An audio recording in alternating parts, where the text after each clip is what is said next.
Vallabha Girivaradari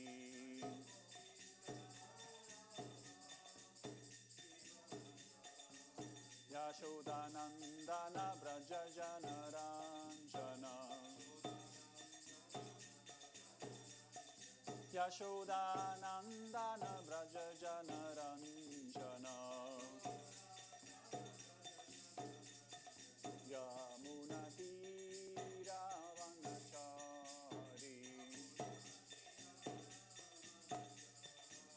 Yamunatira Vanachari Yayurada Madhava Punya Bihari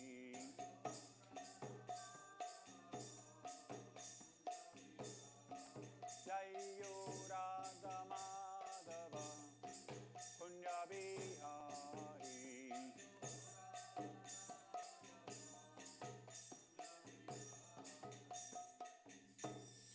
Jai Om Vishnupad Paramahamsa Parivraja Kacharya Stotra Sampradaya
Om Namo Bhagavate Vasudevaya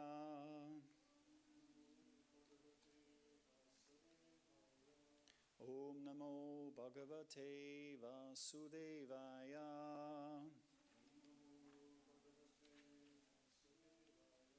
Om Namo Bhagavate Vasudevaya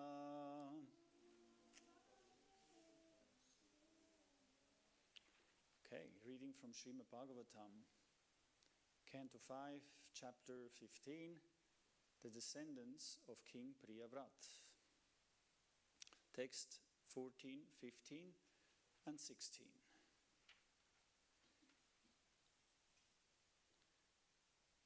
Okay, so it's a long list of words,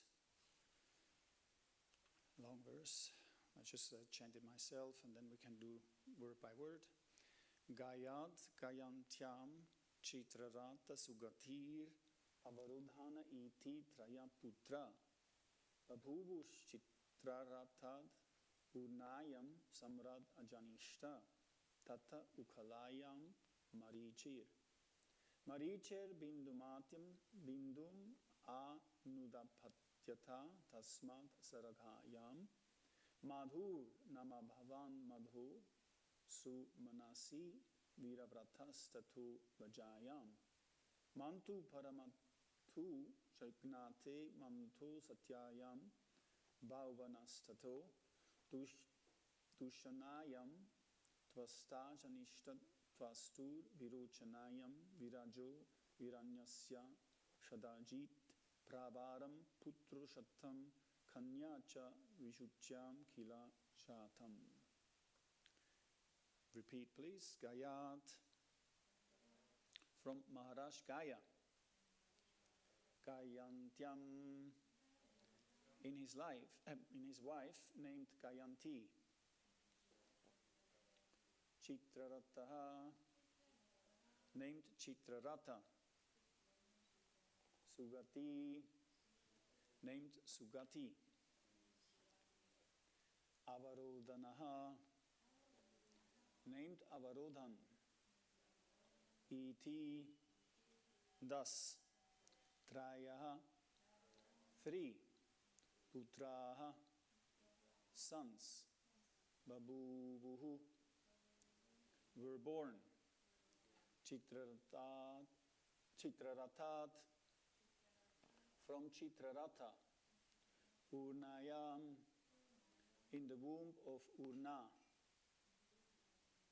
Samrat, named Samrat. Ajanishta was born. Tataha, from him. Utkalayam, in his wife named Utkala. Marichihi, named Marichi. Marichehe, from Marichi. Bindumatyam, in the womb of his wife Bindumati. Bindum, a son named Bindu. Anudapadyata was born. Tasmat, from him. Saraghayam, in the womb of his wife Saragha. Madhuhu, Madhu. Nama, named. Abhavat, was born. Madhoho, from Madhu. Sumanasi, in the womb of his wife Sumana. Viravrata, a son named Viravrata. Tataha, from Viravrata. Bojayam, in the womb of his wife Boja. Mantu Pramantu.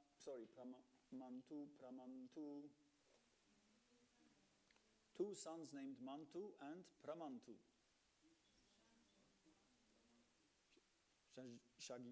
Jagnate were born.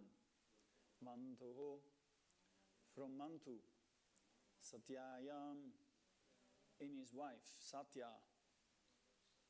Bauvanaha, a son named Bauvan. Tataha, from him. Dushanayam, in the womb of his wife Dushana. Tvashta, one son named Tvashta. Ajanishta was born. Tvashtuhu, from Tvashta. Virochanayam, in his wife named Virochana. Virajaha, a son named Viraj. Virajasya, O King Viraj. Shatajit Pravaram, headed by Shatajit. Putra Shatam, 100 sons. Kanya, a daughter. Cha, also. Vishuchyam, in his wife Vishuchi. Kila, indeed. Shatam, took birth. Jai. Translation. Please repeat. In the womb of Gayanti, Maharaj Gaya begot 3 sons, named Chitrarata, Sugati and Avarodhana. In the womb of his wife Urna,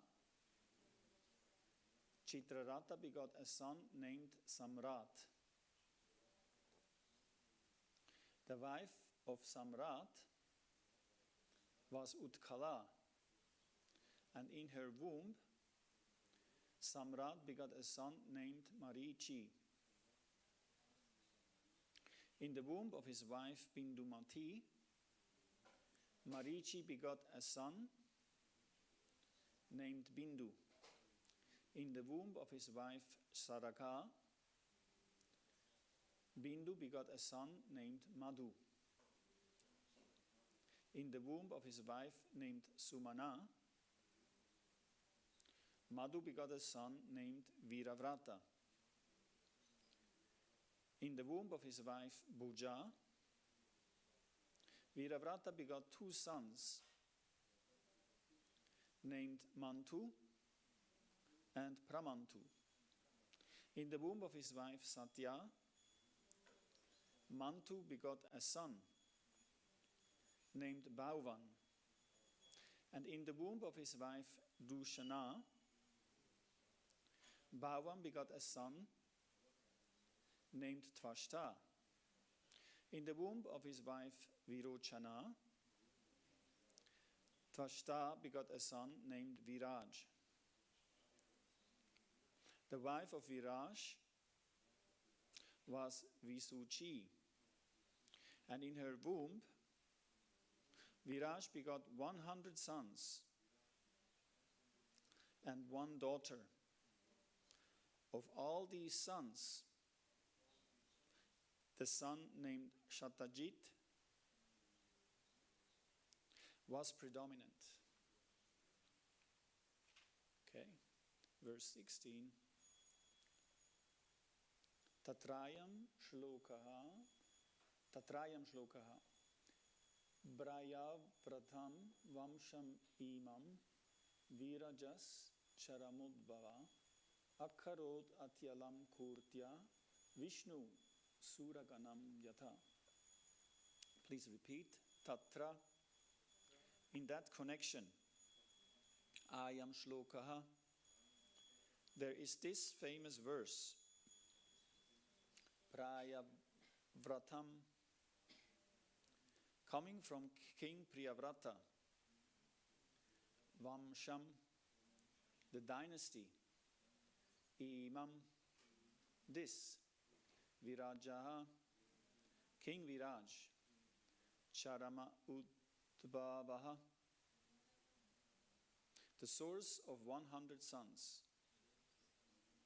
headed by Shatajit, Akarot, decorated, Ati Alam, very greatly, Kirtiya, by his reputation, Vishnuhu, Lord Vishnu, the Supreme Personality of Godhead, Suraganam, the demigods, Yatha, just as. Translation, there is a famous verse about King Viraj.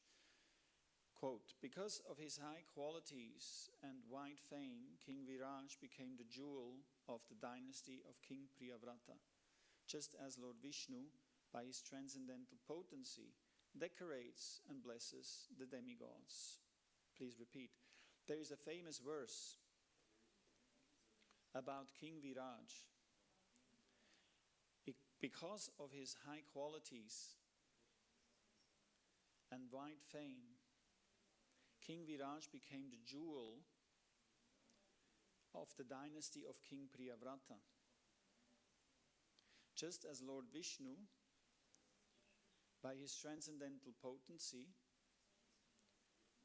decorates and blesses the demigods. Purport. Within a garden, a flowering tree attains a good reputation because of its fragrant flowers. Similarly, if there is a famous man in a family, he is compared to a fragrant flower in a forest. Because of him, an entire family can become famous in history. Because Lord Krishna took birth in the Yadu dynasty and the Yadavas have remained famous for all time. Because of King Viraj's appearance, the family of Maharaj Priyavrat has remained famous for all time. Thus end the Bhaktivedanta purports of the 5th canto, 15th chapter of the Srimad Bhagavatam, the glories of the descendants of King Priyavrata. In the womb of Gayanti, Maharaj Gaya begot 3 sons named Chitrarata, Sugati, and Avarodhan. In the womb of his wife Urna, Chitrarata begot a son named Samrat. The wife of Samrat was Utkala, and in her womb Samrat begot a son named Marichi. In the womb of his wife Bindumati, Marichi begot a son named Bindu. In the womb of his wife Saraga, Bindu begot a son named Madhu. In the womb of his wife named Sumana, Madhu begot a son named Viravrat. In the womb of his wife Boja, Viravrat begot two sons named Mantu and Pramantu. In the womb of his wife Satya, Mantu begot a son named Bhavana. And in the womb of his wife Dushana, Bhavana begot a son named Tvasta. In the womb of his wife Virochana, Tvasta begot a son named Viraj. The wife of Viraj was Vishuchi, and in her womb Viraj begot 100 sons and one daughter. Of all these sons, the son named Shatajit was predominant. There is a famous verse about King Viraj. Quote, because of his high qualities and wide fame, King Viraj became the jewel of the dynasty of King Priyavrat, just as Lord Vishnu, by his transcendental potency, decorates and blesses the demigods. Om Agyanatimirandasya Gyananjana Salakaya Chakshur Umilitam Yena Tasmai Sri Gurave Namaha. Srila Prabhupada Ki Jai. So, finishing the chapter 15, the descendants of King Priyavrata. So, of course, the Vedic literature point out something very important over and over again. Bhagavad Gita, Srimad Bhagavatam, here we see the same thing. That among the long list of names,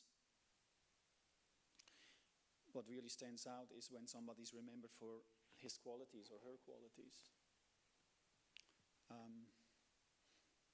What is left of our name, of us?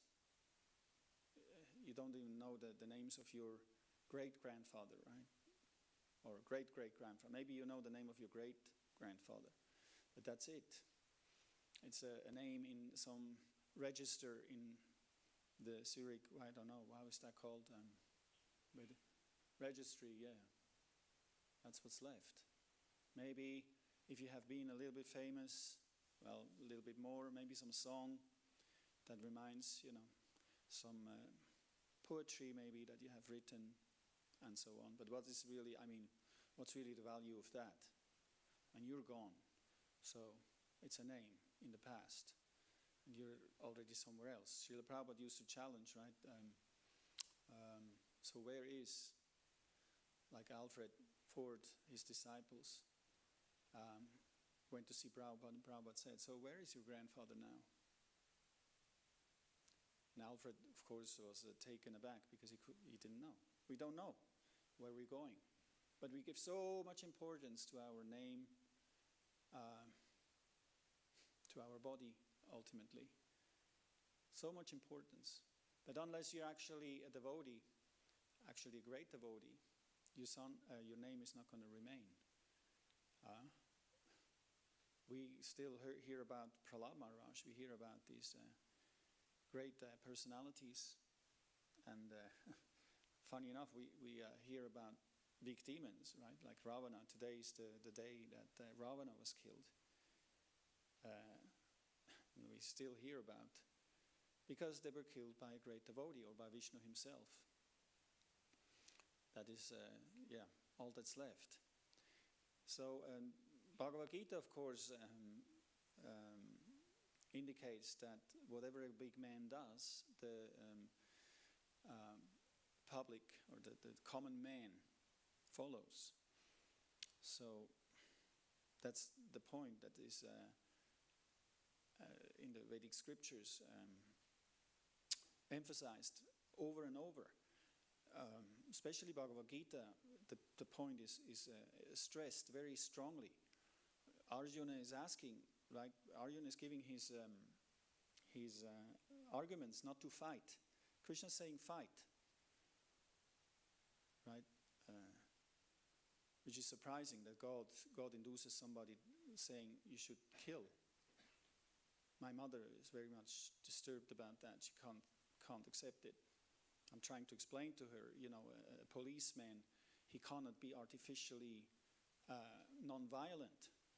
If somebody is attacking a girl, a policeman, he has to act.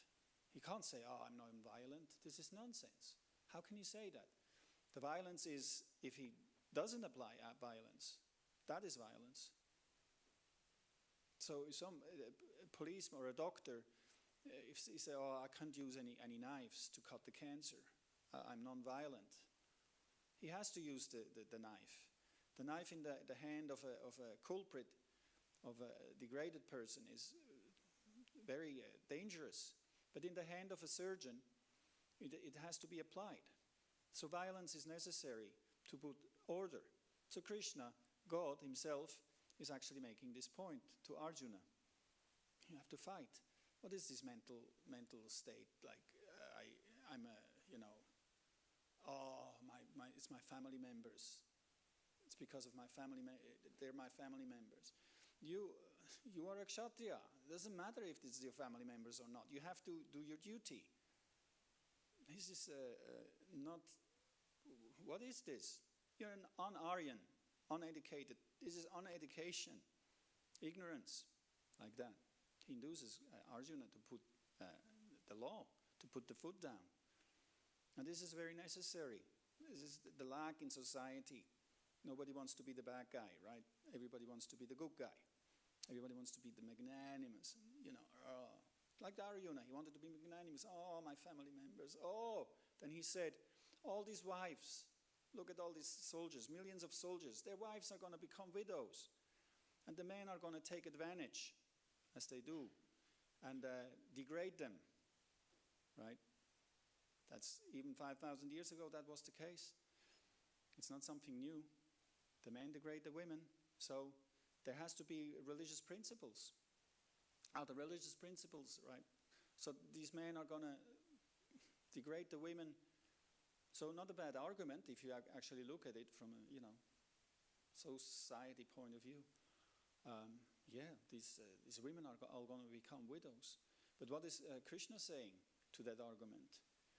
Krishna is saying, and here's the thing, he's actually making a very strong point. He says, what is this that, these women are left without husbands? If you don't fight, the world will follow your example, and then there is going to be chaos. Much worse chaos than the fact that these women are going to be without husbands. Because the world is going to follow your example. Just imagine. That is pretty a strong point that Krishna is making, that the fact that one person, Arjuna, is not doing his duty, he's causing a bigger disturbance in society than killing all these millions of soldiers. That's Krishna's point. He counters the argument in Bhagavad Gita. So, Krishna is giving a lot of emphasis in our example, in our duty, in not being mental about our duty. You can see that in marriage as well, right? Those who have been through marriage, or even if you're gonna go through marriage at some point, one of the experiences is gonna be that you point with your finger at each other. Why you're not doing this? Why you're not doing that? Why I'm supposed? And then, so much problems in the marriage because you make me feel like this, you make me feel like that. Why you, right? But who's going to look at themselves and say, okay, it seems like I have to, improve a few things here. I have to stick to my duty. So the point that Krishna is making, that actually not doing your duty as a husband, as a wife, as a kshatriya, as a whatever you are, is actually dangerous. And he says it like 2 or 3 times in the Bhagavad Gita. It's dangerous. It causes a lot of trouble. It causes a lot of disturbance. Just one morning they were walking with Srila Prabhupada, and Prabhupada was making that point about your duty. And then he's making the point that the Shudras are not engaged properly. The duty of a Shudra is to be engaged in work, hard work. He has to work. Otherwise his mind, starts causing so much trouble, so many arguments, so many nonsense arguments. They're not very intelligent, unfortunately.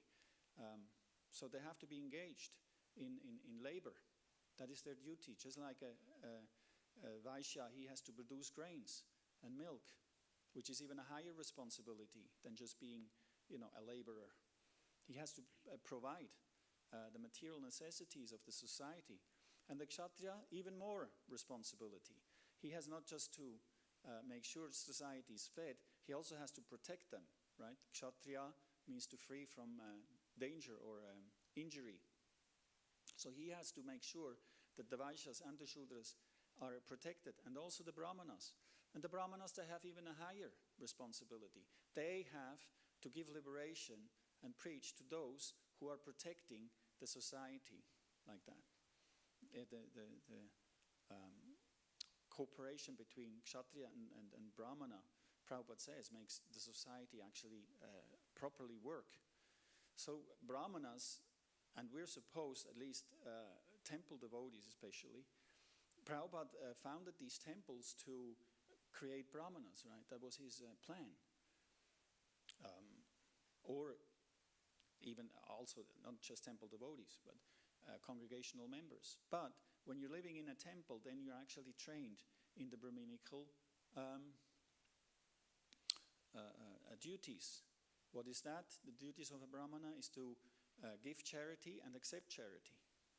We are trained in how to be kind and merciful, giving the holy name, giving books, giving prasad to the populace in general, and how to receive charity as well.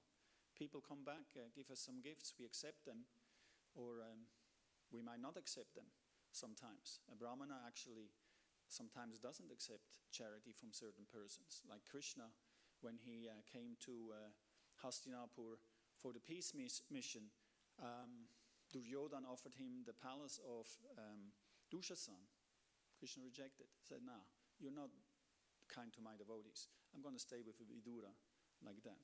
So he gave the example. Sometimes Brahmanas, they don't accept the charity because they know it's not beneficial. Anyway, so charity, or accept charity, you worship the deity, and you learn or you teach how to worship the deity, and you study the scriptures and you teach the scriptures. That is the work of the Brahmanas. And Srila Prabhupada actually wanted or founded his ISKCON to create those types of people. So how high is our responsibility if we are supposed to guide big leaders in society? It's very easy to criticize the leaders, right? It's so hard to be a leader, especially in Kali Yuga. And what to say of leading, counseling those leaders? But that's actually our position. Srila Prabhupada gave that example many times. If you watch some videos, you can see how Prabhupada is preaching to lawyers, social workers, big leaders in society. And he wanted his disciples to sit down and see him, how he preaches. He would approach big names in India, especially before he even came to the West, and try to distribute his books and talk to them, like Bahulal Shastri. You can see him on the photo on that book, All Glories to the, or is it the Nectar of the Book Distribution, I think, yes. And in some other parts too, you can see Prabhupada handing Bahulal Shastri, who was very much into industrialization, making India industrialized. He was giving him the Bhagavatams. He was trying to lead them, to guide them, to say this is, this industrialization, it just creates unemployment, and then the Shudras are not properly engaged. And it creates, so much disturbance, people being lazy, so many social problems. So one of Prabhupada's ideas by giving us these books is to train us and to guide society into a sane state. Just like the first purpose of ISKCON is to systematically educate in the values, right? The society in the values, to balance the imbalanced values. I can't remember the exact, but that's the first purpose of ISKCON out of 7.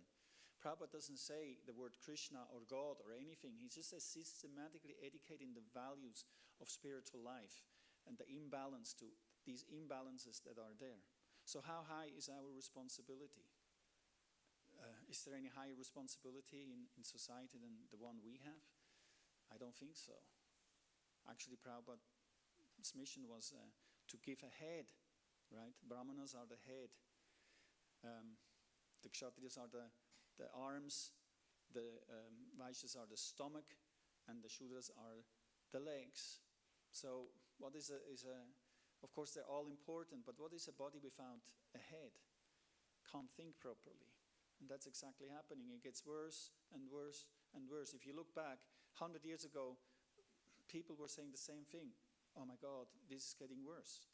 It's not getting any better. And yes, at least since the industrialization started, the money making with machines instead of engaging the general populace into producing the needs of society.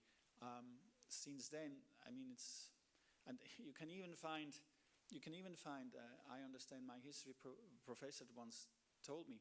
You can even find from the Romans writings where they say the youth today is not guided properly. So since Kali Yuga started, it's been a worry for the leaders and the thinkers of society that slowly things are degrading. So this Krishna consciousness movement is Prabhupada founded it to counteract that suicidal course, like he was saying, right? So how high is our responsibility, and how important is us to become ideal, which is a really big demand. Prabhupada said Brahmana means ideal person, right? Which today, especially from the leaders in ISKCON, which is amazing, they're giving so much importance of our good qualities, develop the spiritual qualities in ourselves, kindness, simplicity, truthfulness, just truthfulness. Is it like, I mean, these days, to be truthful and really honest, especially with yourself, such a big challenge for people. They run all over the place. Why is this happening to me? Why is that happening to me? And everybody can see, well, you're not truthful with yourself. You're not true to yourself. So big challenge, right? So just these qualities. The most resultant quality for a Vaishnava is his kindness. He's kind. He doesn't judge, just, point the finger at others and, oh, it's your fault. It's that one's fault, this one's fault. No, it's his kindness. He's very merciful, and he's simple, and he looks into himself and makes spiritual advancement by rectifying whatever is there in our hearts. That's the purpose of this movement, to cleanse of Lord Chaitanya's instructions even 500 years ago, to cleanse our hearts. We chant Hare Krishna, Krishna Krishna, Hare Hare, Hare Ram, Ram Ram, Hare Hare. Please engage me in your service, or please accept me. And Lord Chaitanya says in the first shloka, which is the Shikshastakam, in the first thing in the first shloka is Chaitodarpana Marjanam, cleanse our heart. So one more higher task than this, responsibility, is it for us? The Shikshastakam goes right through deeper and deeper. What is the mood, how we should chant the Mahamantra. And the first verse is about the glories of the holy name. How, glorious is Radha and Krishna. And because they cleanse our heart from the dust accumulated for millions of lifetimes. So sometimes it seems like we forget that actually the purpose of chanting is to cleanse our heart, and it means we make improvement. We should make improvement. It should get better, not worse, and looking for faults in others. It should get better, and that is something that I personally feel pleases pleases Srila Prabhupada, when we actually make spiritual progress. Once Srila Prabhupada was asked, what is the most important, what's the most important for you? And he said, when you love Krishna. So, here the Bhagavatam is talking about, over and over again, about the big leaders who were actually pure and ideal. We can't avoid that. We can't just, I want to be a devotee, but then, and I come, I chant sometimes on the weekend with the devotees, and I, follow the regular principles to some extent, but then what is coming out of my mouth? What is really inside? Do I really want to go the extra mile?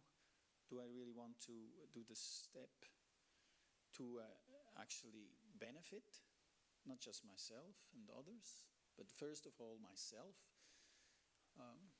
What is my position? Okay, I'll keep it short. Is there any questions?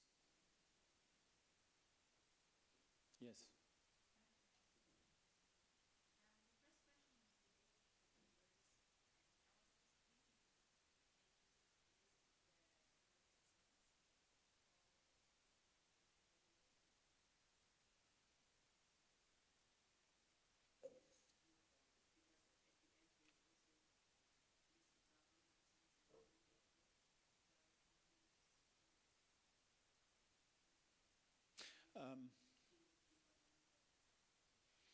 Okay, not 100% sure, but it wouldn't surprise me that Shukadev Goswami is giving just the main descendants, from which king it goes to the next, and from which king it goes to the next.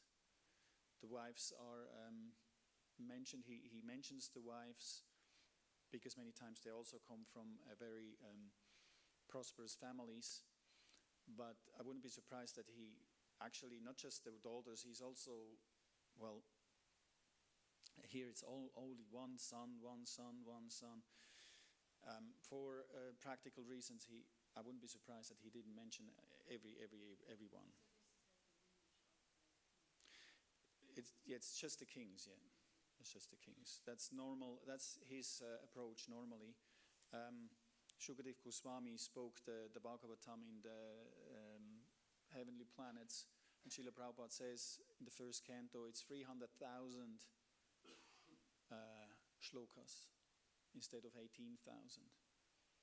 So Shukadev Goswami, he can expand it and shorten it. And here, because he had 7 days, he kept it quite short, I think.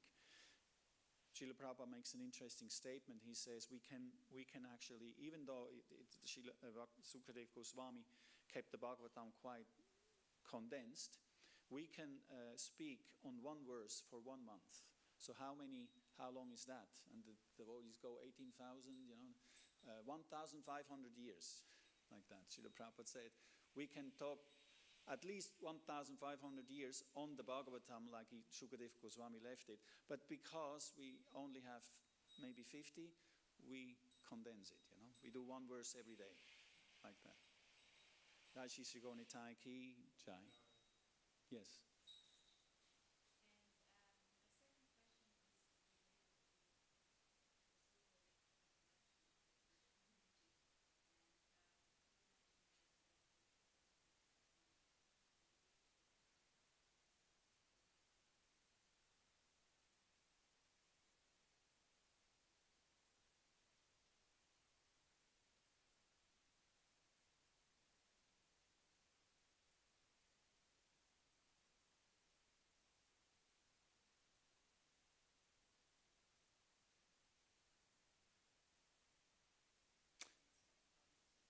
Yes, it's only possible if the fruitive mentality, if people understand that we shouldn't replace, Prabhupada made that point, we shouldn't actually replace people with machines. And that only it will take a long time, possibly. Who knows what's going to happen, but Prabhupada's point was to become independent again. Right, he founded the farm communities actually to become independent of the society which is using machines. From the four classes of men, only one is dependent. The Vaishya is independent. He produces his own food. He only depends on the Kshatriyas, which are independent. They just get the taxes. They protect, and then they extract taxes. But it's not like they really depend on, they're actually, a Kshatriya is, he can fight against tens of thousands of, if he is a Maharati, of course. But he can maintain himself. He just protects the land and extract taxes. And the Brahmana, what to say? He just lives in a hut. And then Prabhupada gives the example, when he's hungry and there's no food, he just sips a little bit of water and that's it. He doesn't depend on others, really. Of course, Kshatriya and Vaishya, there is some dependency, they need the work, but Prabhupada always says they don't get a wage, or they don't work and then get a wage for that. No, they're actually self-sufficient, at least, for example, the Vaishyas. That is really the point behind Prabhupada wanted now using the tractor and all this electricity, because yes, the society is just going that course and it's becoming worse and worse. Now they have the artificial intelligence, and it replaces more and more people, and then we're asking ourselves, why is there so many social problems? But again, Srila Prabhupada wanted us to give the example how to have independent communities, self-sufficient communities. But unless we understand that's actually the point, then what can you do? We're sitting in the countryside with our gadgets and tablets, right, and play a little bit around. Yeah, just a little bit, But actually, if you really want to be self-sufficient and independent and give that example to society, how to go back to simple life, you need high thinking. You need to be focused on spiritual texts like these, and fill your time with deeper satisfaction. We ask ourselves, why have these communities not succeeded? Because our minds want, this and some satisfaction from that. We want to eat the three C's. I call it the 3 C's: cheese, chocolate, and chips, right? From the supermarket. Okay. If you're living in the city, and okay, I'm not making the point, like, I know how hard it can be to have children, educate them, and train them, and all that, especially if you're surrounded by society full with, sense gratification. I'm not making that point. But if you're fired up and you make the difference by, being independent or self-sufficient, it's a big example. I would personally take the dust from your feet every day and put it on my head, if you can do that. And it's actually, Prabhupada gave us the example how he would live, very simply. He wouldn't even use a toilet, my God. Radhanath Swami, he mentions how Prabhupada was living in New Vrindavan. And the house that he was going to stay in, the toilet didn't flush, and he was cleaning, and how horrible, the whole night. And then when Prabhupada came in the morning, finally the toilet flushed. So he was very happy. And then Prabhupada moved into that house and he went into the fields to do his business, to respond to the calls of nature. He did it in the fields. And that's the proper way, because our stool becomes the nourishment for the plants. It's actually the way how you use your senses in, you can say, in Krishna service. Prabhupada says all the 10 senses can be used in Krishna service. I was asking myself, well, what's that? But you can see, he gave the example. He didn't just, no, even his, sorry to say, he used it. And from that, the bugs converted into fertilizer, and that becomes the next plants that are going to be offered to Krishna. So he gave that example. He didn't just, use the facility. It's just to that extent. At one point I was listening, Prabhupada saying, what's the need of making a chair? They make all this. Prabhupada would sit on the floor. Wherever he went, he would sit on the floor. He wouldn't use chairs normally. You can see a few pictures, but that was pretty exceptional. But he normally sit on the floor, and everybody was sitting on the floor. He says this is unnecessary. It's over endeavor, making all these chairs, just you can comfortably sit. So to that extent, you should listen to it. It's like, oh my God, wow. Prabhupada went to that extent to reduce simplicity, again, reduce sense gratification to the minimum. Yes. Or anyway, don't feel bad if you use a chair to take prasadam. I do the same. But if you really fired up to live in the country a simple life, then no chairs. That would actually be, and no toilet. Oh my God. But Prabhupada did it. His dream was to travel through India, he said, and go to the villages and teach them how to live simply, without these cars. And if Prabhupada didn't use toilets and chairs, what to say of, really, if you want to live a simple life, what to say of cars and tractors and what to say of internet, What to say of artificial intelligence? Do you need artificial intelligence to grow some crops? No. Anyway, more questions? That's it? Thank you very much. Hare Krishna. Srimad Bhagavatam ki jai.